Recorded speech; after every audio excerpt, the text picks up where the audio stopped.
African രാജ്യങ്ങളിൽ Ebola virus ബാധ report ചെയ്ത സാഹചര്യത്തിൽ മുൻകരുതൽ നടപടിയായി ഛത്തീസ്ഗഡിൽ 3 വിദേശ പൗരന്മാരെ ക്വാറന്റൈനിൽ പ്രവേശിപ്പിച്ചു. 21 ദിവസത്തെ നിരീക്ഷണത്തിലാണ് ഇവരെ പാർപ്പിച്ചിരിക്കുന്നത്. ദുർഗിലെ ക്വാറന്റൈൻ കേന്ദ്രത്തിലാണ് ഇവരെ എത്തിച്ചിട്ടുള്ളത്.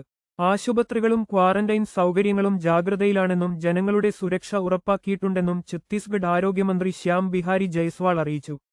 നിലവിൽ നിരീക്ഷണത്തിലുള്ള ആർക്കും രോഗലക്ഷണങ്ങളില്ലെന്നും പരിശോധനയിൽ എബോള സ്ഥിരീകരിച്ചിട്ടില്ലെന്നും അദ്ദേഹം വ്യക്തമാക്കി.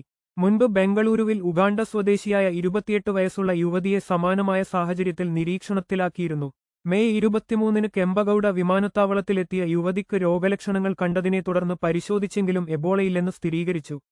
എബോള വ്യാപനത്തെ തുടർന്ന് ലോകാരോഗ്യ സംഘടന ഇതിനെ അന്താരാഷ്ട്ര പ്രാധാന്യമുള്ള പൊതുജനാരോഗ്യ അടിയന്തരാവസ്ഥയായി പ്രഖ്യാപിച്ചിട്ടുണ്ട്. കോങ്കോ, ഉഗാണ്ട, സൗത്ത് സുഡാൻ എന്നീ രാജ്യങ്ങളിലേക്കുള്ള അനാവശ്യ യാത്രകൾ ഒഴിവാക്കണമെന്ന് കേന്ദ്ര ആരോഗ്യ മന്ത്രാലയം നിർദ്ദേശം നൽകിയിട്ടുണ്ട്. കൂടുതൽ വാർത്തകൾക്കായി ഞങ്ങളുടെ ചാനൽ സബ്സ്ക്രൈബ് ചെയ്യുക.